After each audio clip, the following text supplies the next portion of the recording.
अस्सलाम वालेकुम, volume news headquarters में खुशामदीद। मैं हूं मोहम्मद कामरान और मैं हूं युस्रा नजम। आज बुलेटिन में आप देख सकेंगे। बुलेटिन का बाकायदा आगाज करेंगे। पाकिस्तान में कोरोना खतरनाक होने लगा है। मरीजों की शरह तेजी से बढ़ने लगी है। मुल्क में एक दिन के दौरान मजीद 4340 अफराद मोहलिक वबा से मुतासिर हो गए। NCOC के मुताबिक 24 घंटे कोरोना मुस्बत मरीजों की शरह 8.71% रही। एक दिन में 49,809 टेस्ट किए गए। मोहलिक वबा से मजीद 7 अफराद इंतकाल कर गए। मजमूई तौर पर मरने वालों की तादाद 29,019 हो गई। 781 मरीजों की हालत अब भी तशवीशनाक है।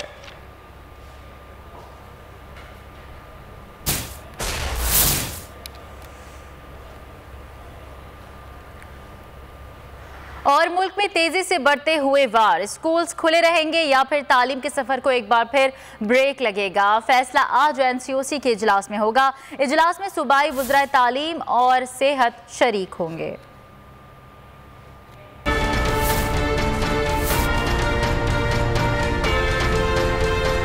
कोरोना के बढ़ते केसेस से कैसे छुटकारा पाएं, सूरत हाल को कैसे मामूल पर लाएं। NCOC ने सूबाई वज़राए तालीम और सेहत का इजलास बुला लिया।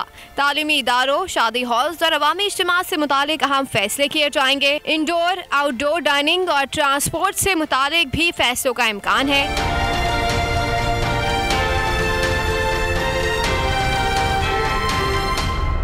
सूबों को मौजूदा NPI पर अमल दरामद कराने से मुतालिक हिदायत जारी की जाएंगी। NCOC ने कोरोना से निपटने के लिए सूबों खुसूसन सिंध हुकूमत के साथ बड़े पैमाने पर राब्ते का भी फैसला किया है। आज से अंदरूनी मुल्क परवाजों और ट्रांसपोर्ट में खाने की फराहमी पर मुकम्मल पाबंदी आयद होगी। NCOC ने तमाम हल्कों को हिदायत की कि वो जारी वैक्सीनेशन मुहिम को तेज करें और वैक्सीनेशन के अहदाफ को हासिल करने के लिए कोशिशों को बढ़ाएं।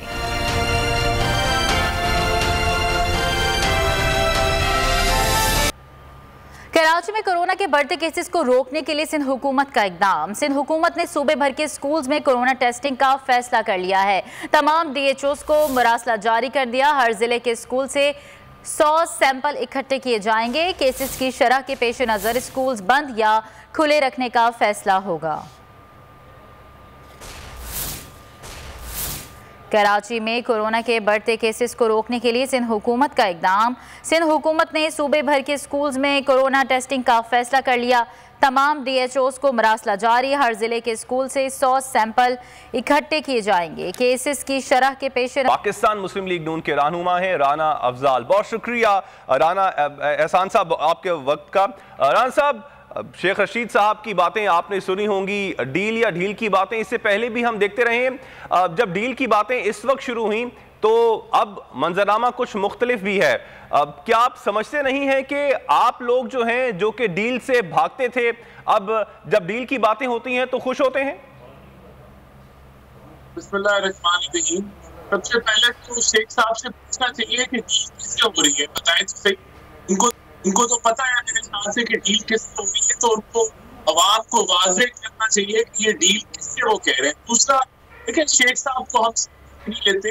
शेख साहब जो है बहुत सारे तुक्के मारते हैं, किशोरियाँ करते हैं, ये खाना उनका लग जाता है तो फिर वो कहते हैं कि देखिए मेरी बात जो है वो मैंने पहले कहा था। इसका वो जमात है जिसके खुद अब है सबको में आवाज़ें उठती है, चाहे परवेज खटक साहब हो, वो चैलेंज करते हैं इमरान खान साहब को कि हाँ गैस है हमारे पास, ना बिजली है। चाहे जवान अली साहब के साहब का वो कहते हैं कि हमें बदतमीजी करने के ऊपर शाबाश दी जाती है और कंसेंसस। चाहे नूर आलम साहब जो कहते हैं कि पहले 3 सफ़े नेशनल असेंबली में ग्रेजुअली बेंचेस उनको ECL पर डाल दें तो शायद ये मुल्क बेहतर हो जाए। इसी तरह जो मोहसिन बेग साहब है, उन्होंने जो इंतखाबात की, तो ये तो जमात डिसिप्लिनेशन की तरफ जा रही है और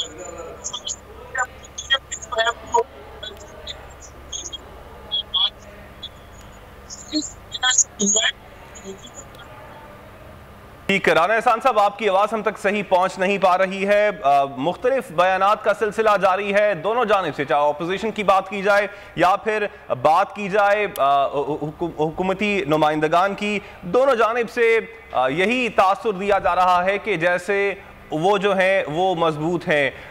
चारों शरीफ मुल्क की सियासत से माइनस हो चुके हैं। डील की बात हो रही थी, अब तो ढील भी नहीं हो रही है।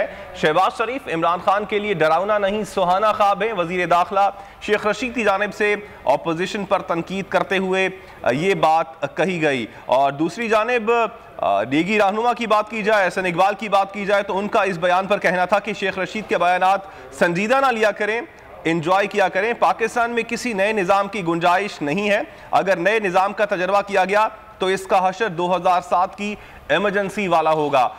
राना एहसान साहब ने एक बार फिर से हमें ज्वाइन किया है। राना साहब, अब जब ढील चले नहीं मिल रही है, सवाल अब यहाँ पे उठता है कि इसका हल क्या है? इस वक्त मौजूदा मुल्क की सूरत हाल जो है उसका हल है क्या? क्या आपके पास कोई हल मौजूद है? देखिए, बिल्कुल पीएमएलएन के पास सोल्यूशन मौजूद है। हमने पहले भी इस मुल्क की टैक्स रिलेशन को जो है सालाना 20% से बढ़ा के दिखाया।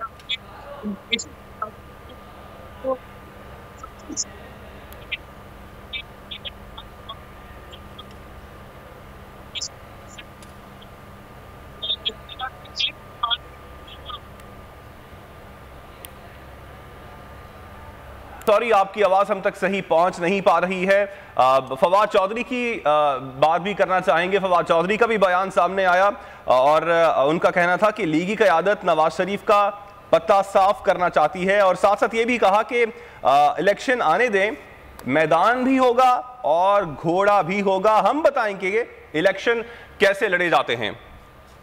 शेख रशीद के बयानात को संजीदा ना लिया करें, एंजॉय किया करें। लीगी रहनुमा एहसन इकबाल ने जवाबी वार किया, कहा पाकिस्तान में किसी नए निज़ाम की गुंजाइश नहीं है। अगर नए निज़ाम का तजुर्बा किया गया तो उसका हशर 2007 की इमरजेंसी वाला होगा। हमें एक बार फिर ज्वाइन किया है एहसन साहब ने। बताइएगा कि किस तरह अपोजिशन जो है वो अवाम को जो है इस हुकूमत से निजात दिलाएगी। देखिए, मैं समझता हूँ कि अब तो हुकूमत की अपनी सफ़ों से जो है उसके खिलाफ आवाज़ें उठना शुरू हो गई हैं। चाहे वो परवेज खटक साहब हों जो कि चैलेंज करते हैं कि हमें ना गैस मिली ना हमें बिजली मिल रही है, आपको हमने वज़ीर आज़म बनाया। चाहे वो नूर आलम साहब हों जो कहते हैं कि पहली सफ़े जो 3 सफ़े हैं नेशनल असेंबली में ट्रेजरी बेंचेस की, उनको ECL में डाल जाएं तो मुल्क के हालात शायद बेहतर हो जाए। इसी तरह अहमद जवाद साहब, इनके साबका इंफॉर्मेशन सेक्रेटरी जो हैं, वो भी फट पड़े हैं कि हमें बदतमीजी के ऊपर जो है वो शाबाशी दी जाती है। तो मैं समझता हूँ PMLN ने और मियां नवाज शरीफ ने जो है इन हाउस तब्दीली को कहा है कि कंसिडर किया जाए। खास करके अब ये PDM का भी एजेंडा बन गया है, तो हुकूमत जो है वो काफ़ी परेशान है और यही वजह है कि शेख रशीद साहब जो हैं वो अब उनको समझ नहीं आ रही कि वो अपने ये बयानात देके जो है इस मामले को हल करना चाहते हैं, लेकिन अब ये मामला हल नहीं होगा। अच्छा राना साहब, अब एक और चीज़ जो सामने आती है वो अवामी मकबूलियत की बात है। पोल्स जो सामने आ रहे हैं उसमें इस चीज़ की नफ़ी की जा रही है। अवाम अभी भी ये कहती है कि वो पाकिस्तान तहरीक इंसाफ को या फिर मौजूदा हुकूमत को समझते हैं कि वो अभी भी पाकिस्तान के लिए अच्छा ही कर सकती है। तो क्या ये बात ऑपोजिशन के लिए तशवीशनाक नहीं है? लेकिन जो पोल्स आए हैं उसके अंदर PMLN सबसे मकबूल तरीन जमात है और एक जो उसमें सवालिया निशान इन पोल्स पे उठता है कि KPK में उन पोल्स ने PTI को जो है वो नंबर 1 पे रखा है, लेकिन जो हालिया KPK के लोकल बॉडीज इलेक्शंस हैं उसमें तो PTI को बदतरीन शिकस्त हुई है। तो मैं समझता हूँ कि ये पोल जो हैं जो कि PMLN को नंबर 1 पे रखा है, बेशक वो कम मार्जिन से रखा है, ये मार्जिन कहीं ज्यादा है और इसकी तस्दीक इन्हीं इलेक्शंस में हो चुकी है, चाहे वो कंटोनमेंट बोर्ड के इलेक्शंस हो, चाहे वो सूबाई और कौमी असेंबली के इलेक्शंस हो। तो मैं समझता हूँ कि आने वाले हर दिन के अंदर PTI जवाल पजीर होगा, क्योंकि महंगाई जो है वो हर महीने आ रही है, पेट्रोल की कीमतों की इजाफे में, बिजली की नरखों के इजाफे में। तो PMLN जो है वो इंशाल्लाह ताला वो जमात है जिसने पहले भी परफॉर्मेंस करके दिखाई इस मुल्क के बेशतर मसाइल को हल किया और आगे भी वो अवाम की, पाकिस्तानियों की नंबर 1 चॉइस। लेकिन राना साहब एक और चीज जो सामने आती है वो ये भी है कि ये तमाम चीजें जो कि आपने गिनवाई हैं, माशी सूरत हाल हो जाए, महंगाई हो जाए, अवाम के अंदर जो गम गुस्सा है उसको एक साइड पे रखें, इसके बावजूद ऑपोजिशन क्या नहीं समझते हैं कि ये वजह भी नहीं है, ऑपोजिशन हुकूमत का कुछ नहीं बिगाड़ पाती है कि वो एक तो वो खुद मुत्तहिद नहीं है, दूसरा अगर नून लीग की बात की जाए तो नून लीग के अंदर भी आपसी इख्तलाफात हैं। लेकिन नून लीग के अंदर कोई आपसी इख्तलाफात नहीं होते, हर बंदे का मुख्तलिफ पॉइंट ऑफ व्यू जरूर होता है, लेकिन जब जमात एक पॉइंट ऑफ व्यू ले लेती है तो वो फिर सब लोग फॉलो करते हैं और हमारे भी इसी तरह है। लोगों के पॉइंट ऑफ व्यूज अलग हो सकते हैं लेकिन पार्टी पॉलिसी तो उससे कोई इख्तलाफ नहीं करता, उसके साथ उसको आगे लेके चलता है। दूसरा देखें, जो जमहूरी पार्लिमानी डेमोक्रेसी होती है उसमें हमने आइन के अंदर अगर रहते हुए काम करना है तो जो मामला ऑपोजिशन की जिम्मेदारी में आते हैं वो हमने पूरे किए हैं और हमने बिल्स हों, हमने एक जॉइंट ऑपोजिशन, मुत्तहिद ऑपोजिशन के तहत हमने उसको अपोज करने की कोशिश की है, चाहे अभी रिसेंटली जो आपका मनी बिल आया उसको भी अपोज किया हमने। तो ऑपोजिशन अपना किरदार भरपूर तरीके से जो है अंजाम दे। बहुत शुक्रिया राना एहसान साहब, आपने वक्त दिया बोल टेलीविजन को। खबरों के सिलसिले को आगे बढ़ाते हैं। सिंध बल्दियाती कानून नामंजूर, जमात इस्लामी का धरना 18वें रोज भी जारी। सिंध असम्बली के बाहर कारकुनान की बड़ी तादाद मौजूद। बल्दियाती कानून के खिलाफ जमात इस्लामी ने शाहराह फैसल पर एहतजाजी रैली निकाली जिसमें मुख्तलिफ इलाकों से कारकुनान की बड़ी तादाद ने शिरकत की। अमीर जमात इस्लामी कराची ने खिताब में कहा कि पीपल्स पार्टी 27 फरवरी को मार्च कर रही है, वो पहले अपना घर तो ठीक कर लें।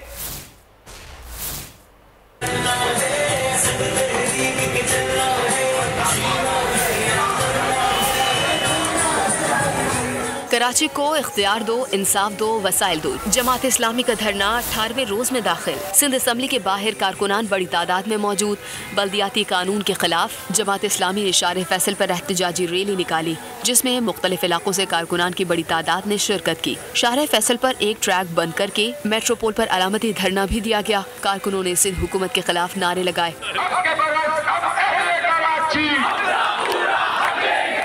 अमीर जमात इस्लामी कराची हाफिज नईमुर रहमान ने सिंध हुकूमत को पहले अपना घर ठीक करने का मशवरा दे दिया। कि समझ रहे थे कि उस पार्टी के गुजरा के हम आएंगे, मुज़ाकरात करेंगे और उसके बाद धरना खत्म कर देंगे। उनसे कहा नहीं शाह साहब, ऐसा नहीं है, हम यहाँ पर बैठे सोच समझ कर, अब आपको ये मसले हल करने पड़ेंगे, आपको ये इख्तियार देना पड़ेगा, आपको मेयर को एम्पावर करना पड़ेगा।